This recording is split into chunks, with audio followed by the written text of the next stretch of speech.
Does anybody remember what number represents the slope? The 7, yes. So your slope-intercept form, in case we forgot, which we could have, right, is y equals mx plus b. And we will see this formula again. This m, this represents your slope. So on the test, I will ask you questions like this, like just what's the slope of the line? You just got to know what it is. You don't write 7x. I have some kids that still write 7x. Your slope is just 7. If I wanted this as a fraction, what would your slope be? 7 over 1. You'll need to know that 7 over 1 are equivalent because we'll have to graph. And the 7 over 1 lets us know how many up and over we're going, right, using rise over run. All right, when you're ready, we'll go over to the notes. All right, so going back to slopes, in case we forgot, it is the change of y over the change of x. And you guys will see that. Change of y over the change of x.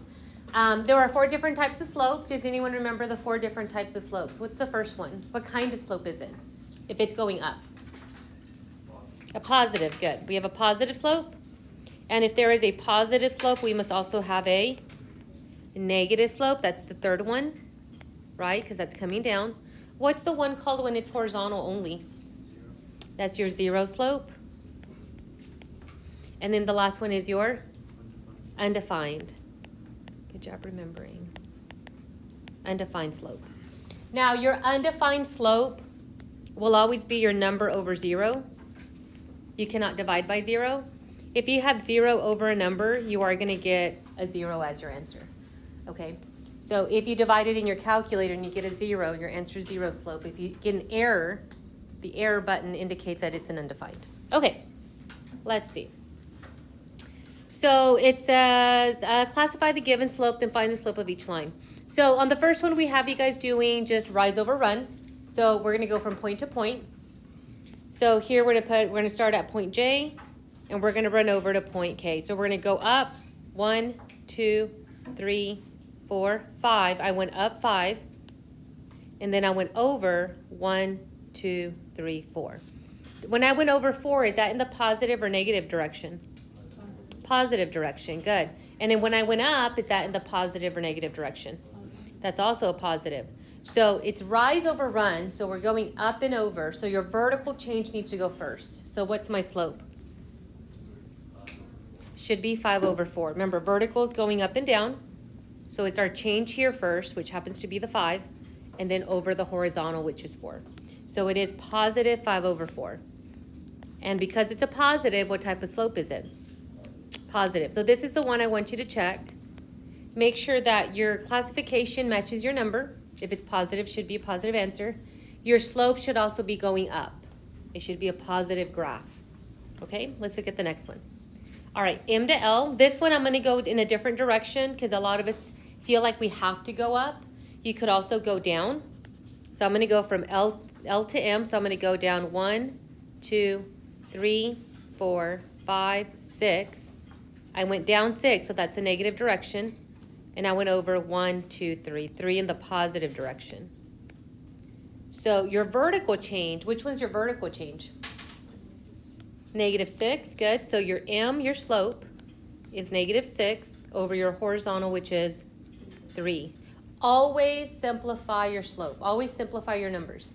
So can we simplify this? Can we say this is something else? We can say M is what? Negative 2. Negative 2 over 1, negative 2. I will take both answers. What type of slope is this?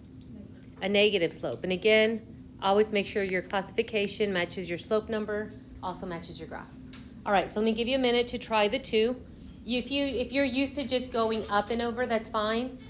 Get the practice of try to go down and over on at least one on the homework, okay? All right, so whichever one you're most comfortable with. All right, so looking at the first one, and you want to pick your, I think the points are already pointed out or picked out for you. We have S and O or S and T here. How many units did you go down or up? 8, so that should have been a negative 8. And how many over? 2. Positive or negative 2? Positive 2. So what was your slope here? Negative 8 over 2. Simplified though has to be what? Negative 4 is the only answer I'm going to take here. So just make sure it's always simplified. What type of classification is it? A negative. All right, look at the next one. We're going from G to F, so this one I'm going to go up and over. So we went up how many? 8? 7? I got 7. How many over? Should be positive 8. Good. So then your slope ends up being what? 8 over 7? 7 over 8. Positive or negative? Positive. Speak up, guys. It's okay. It's okay to say no, Miss Carranza. It should be this. It's okay. All right. Now we're going to do it with points. Okay. So with points, does everyone remember their point formula? Their formula for slope? If not, it's okay. All right. So for our slope formula is the change of y over the change of x. And I believe we have it up here. It's the change of y over the change of x, so it's just y2 minus y1 over x2 minus x1. In all honesty, if you did the ones before the twos, it's fine. It doesn't have to be. What's important is that if you're pulling from the first point, you have to pull from the first point the second time.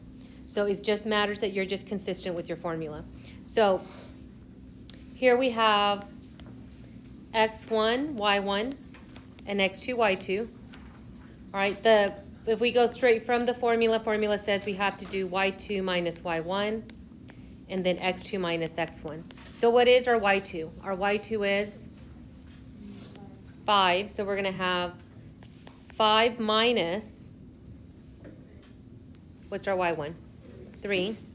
And then our x2 is -1 minus -1. So this is where the mistake is usually made. When you're plugging in, let me erase this real quick. That looks like it's a negative, that's why. When you're plugging in the negative, some students will put down the minus and will only put a 1 because they think that minus is representing a negative, and it's not. So when you're following the formula, number and then automatic minus, if it's a negative, be careful. You are going to have that double negative there. So just be careful with negatives in general, okay? All right, what is 5 minus 3? 5 minus 3 is 2. This is a negative and a negative, which makes that a positive. So what do we get at the bottom?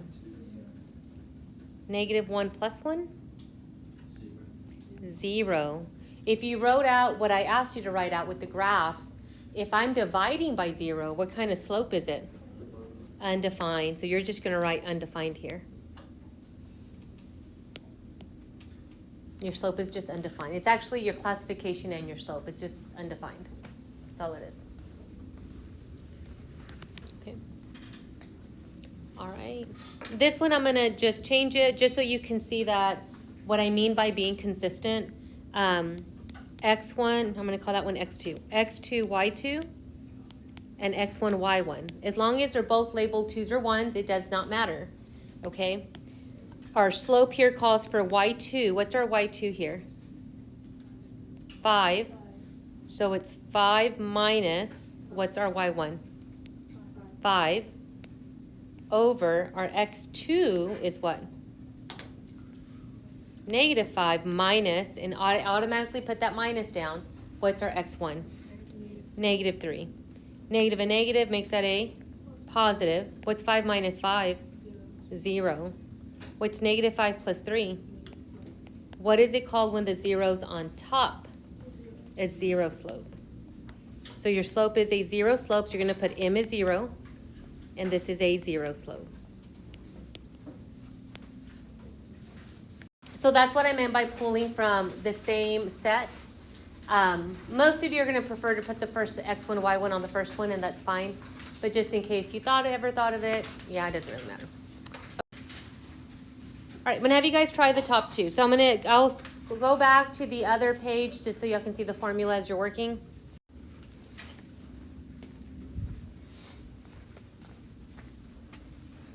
Okay, so let's see. On the first one, we're gonna label it x1 and y1. And then x2 and y2. Blake, what did you plug into your formula?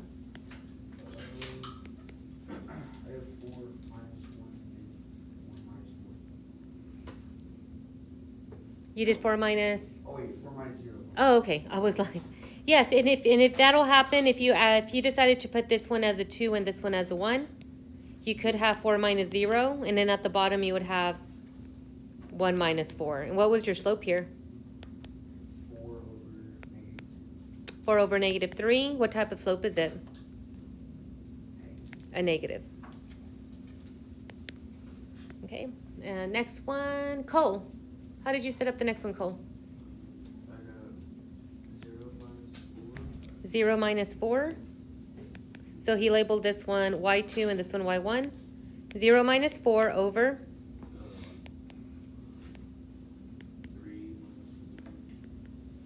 3 minus 0. And what did you get for your slope?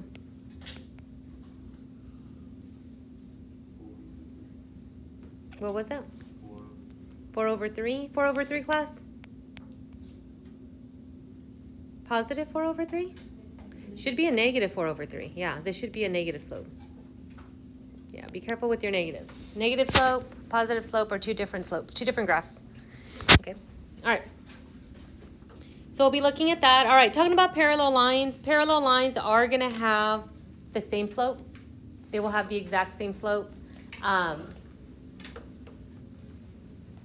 If you see a slope that says m equals 2 and another one that says 2 over 1, they are the same slope, right? We just sometimes write it differently. This part right here, you guys want to know every set of vertical lines and every set of horizontal lines are always parallel. So if you have a set of two undefined slopes, let's just say this slope is 7 over 0 and this slope is 5 over 0, even though they don't look the same, if you enter it, you get undefined for both of them. So technically they are parallel slopes because they're both undefined. Same thing with horizontal lines. Your horizontal lines, the ones that go sideways, we could have 0 over 3 and 0 over 7. Regardless, the slope is still 0. So they are parallel. So in this case, they're not going to look identical because they're a special set of lines. You have vertical and then you have your horizontal or your undefined and then your zero slopes, okay? Let's look at the last one here, perpendicular. We've seen that word before. What does perpendicular do? Do you remember? When two lines mean they're perpendicular, what do they make? A 90 degrees. These slopes, if they meet, should make a 90 degrees on our graph. Now, these are going to be opposite reciprocals of one another. So that means that if I have a slope of 7 over 3, the perpendicular slope has to be the opposite reciprocal. So what would be the reciprocal of it? 3 over 7, and the opposite would be a negative. So one a positive, one a negative, and it has to be flipped, okay? So this is why, so if you notice, they're both fractions. So this is why I was kind of pointing out that slope at the beginning, that if you have, let's say 2, technically that's 2 over 1. Because you need to be able to see that and then flip it to get that perpendicular slope. You just have to remember that. You're always going to be flipping a fraction. All right, let's find the slope of n real quick. What's the slope of n? What would this slope be if I go up and over? What would it be? Up 2 over 3, good. So this is the slope of 2 over 3. 2 over 3, positive or negative? Positive. You sure? Negative. All right, negative. What would be the slope of this one? Positive 3 over 2. Good. Are they perpendicular? Are they opposites? Yes, they're opposite reciprocals. So here I'm going to say that line N is perpendicular to line M. Right? They are perpendicular slopes. All right. Don't eyeball it and think it looks like it's 90 degrees where they meet. We don't want to do that. Unless it's a vertical line, right? Because vertical lines go straight up and down, and a horizontal line, because those are going to go straight side to side. And there you can say that has to be 90 right there. So a vertical and a horizontal are always going to be perpendicular. All right. Determine whether line A to B and C to D are parallel, perpendicular, or neither. All right, so let's find the slope of A and B. So what I'm gonna do is I'm gonna write point A here, and point B here. Just so that I'm focusing only on those. Because sometimes our eyes tend to wander around our worksheet and we accidentally use the wrong numbers when we don't mean to. All right, so using our formula calls for y2 minus y1. y2 minus y1 over x2 minus x1. All right, so what is our y2? Negative 5. So this will be negative 5 minus 1. Good. All right, what about our x's, Savannah? What would our x2 be? Negative 1 minus, what's our x1? 1. Good. All right, class. Negative 5 minus 1, what does that get us? Negative 6. What about negative 1 minus 1? Good. Negative and a negative will make this a positive. What's 6 divided by 2? The slope is 3. We could also say the slope is what? 3 over 1. I'm going to write that because I don't know if we'll need it or not. All right, let's look at the next one. All right, C and D. So I'm going to, again, write out my points. I can focus on those. 3 and 2. And then 6 and 1. x1, y1, x2, y2. All right, our formula's up there. So we're going to just go off of that formula right there. Our y2, Jaden, what's our y2? 1 minus, what's our y1? 2. 2, good. And then our x's, Dwight, what are the x's here? 6 and 3. 6 minus 3, good. All right, so what is 1 minus 2? What do we get, class? Negative 1. And then 6 minus 3 is positive 3. So this is why I went ahead and just changed that first one to be a fraction, because you have to be able to see that full flip, right? So 3 over 1 becomes 1 over 3. One's a positive, one's a negative. So are they parallel, perpendicular, or neither? Perpendicular. So you're going to say line A to B is perpendicular to line C to D. So on the homework, what I'm going to do more than likely is have you guys show me the slopes and then decide what it is. Is it parallel or perpendicular or neither? Okay? So looking at the practice, and this is what y'all came across on the homework, is F and G. So this is our x1, our y1, and our x2 and y2. So in this case, I would have negative 1 minus a negative 3, and then negative 2 minus 1. Negative and negative make that a positive. So here we end up with 2 over negative 3. All right, and then H and J will do the same thing. So x1, y1, x2, y2. So here we would have 3 minus 0 over 6 minus 5. So 3 over 1. So are these parallel, perpendicular, or neither? This one would be neither or neither, yeah. All right, you guys are going to have the graph. So I'm glad I saw this because we have to do the graphs. It says graph the line that contains negative 3, 0 and is perpendicular. It is perpendicular to C to D. So if it's perpendicular, the first thing I have to know is what of C to D? What do y'all think? The slope. So we're going to go to C to D and we're going to find our slope first. So I'm going to say x1, y1, and x2, y2. All right, so I'm going to make a little note that over here I'm finding the slope of line C to D. All right, so this is going to be 0 minus a negative 3, and then 2 minus a negative 2. Negative and negative makes that center a positive. So we're left with 3 over 4. And that is your slope of C to D. So if I'm looking for something that's perpendicular to it, what do I have to do to the slope? Flip it. So instead of 3 over 4, I'm going to do 4 over 3, except instead of a positive, I'm going to make it a negative. And it does not matter where your negative goes. It can go on top, it can go on bottom. Okay, so it says graph the line that contains negative 3, 0 and is perpendicular. So I know it has to contain line or point A, which is at negative 3, 0, but now I know it has to have this slope. So what should I do to make this line? Because I don't know what the other point is. What do you think? Graph point A, so I'm going to graph negative 3, 0. So 1, 2, 3, 0, here's A. And then what should I do from A? Down -4. I can go down -4. So down 1, 2, 3, 4, and then over 3. If I already went down 4, that's already my negative direction. Then what direction should I go for my 3? To the right. 1, 2, 3. I actually end up down here.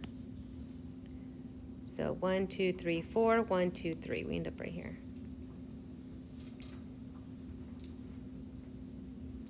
You could have also gone up 4 over 3. If I went up 4, 1, 2, 3, 4, 1, 2, and then 3 would have ended up out here, which is fine. The line would have hit there anyway.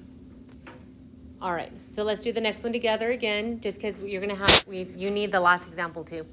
It says graph the line that contains 5, 1 and is parallel to m to n. So what was our first step? Our first step was to find our slope of the given line, which is m to n. So our slope of line m to n. So this is x1, y1, and x2, y2. So what am I plugging into my formula? What's my y2? Good. So 1 minus 4 over, what's our x2? Negative and negative make the center A positive. So 1 minus 4 is, and 2 plus 2 is. Okay, so then for the second step, what is your perpendicular? Do I want perpendicular? What do I want? I want parallel. Do I need to change it? No. So your parallel slope, and I'm using the symbol so y'all get used to it. The parallel slope is just negative 3 over 4. Okay, so Dwight said earlier, let's just graph the point. So we'll do the same thing here. So over 5, positive 1 is Q. Now we're going to give it a slope of negative 3 over 4. In this case, if I go down 3 and I go over 4, is that even going to fit on my graph? No, so instead of going down to the right, I should probably go where? Up to the left. So I'm going to go up 3, 1, 2, 3, and then to the negative side 4 units. 1, 2, 3, 4. So again, the negative, it doesn't matter if it's on top or bottom. That's interchangeable. You're going to want to go with whatever fits in your graph. All right, last thing, example 5. So you have one like this on the assignment. It says, find the missing coordinate. It says the line containing 6, 4 and x2 has a slope of 1 over 2. So one way we can do it is we can set it up as a slope using our slope formula. So what would go first on my slope formula? 2 minus over minus. Good. And if I did this, I would get 1 over 2. You can do it one of 2 ways. You know that 2 minus 4 is going to give us 2. So I know technically this should be a 2. So this means this had to be reduced. And then you can figure out, okay, well then what was reduced to give me 2 and then subtract it from 6. So you could just logically look and try to think what number fits in there. The other way you can do it, which is what I prefer because it's a set way to do it, just simplify what you can. So what's 2 minus 4? Negative 2. And then here we have x minus 6. I don't know if you remember this, but we do have a whole unit doing this and then with the new stuff. So it's proportions. All you're doing is multiplying. What's negative 2 times 2? Negative 2 times 2. Y'all said negative 4. All right, now next we're going to multiply the other 2 items. It's going to be 1 times the long equation. The equation's going to always go in your parentheses. And if you don't remember, it's okay. At least just do your best to follow the example, okay? Your equation will always go in parentheses. What is 1 times x? 1x. 1 times negative 6. Good. All right, so then what am I going to do with the 6? Add it. Good. So negative 4 plus 6 is positive 2. And that's your missing point. Now, if you want to check, you can. I'm going to plug it in. 2 minus 4 and then 2 minus 6. 2 minus 4 is negative 2. 2 minus 6 is -4. Negative and negative make it a. And 2 over 4 reduces to, which is what you had here. So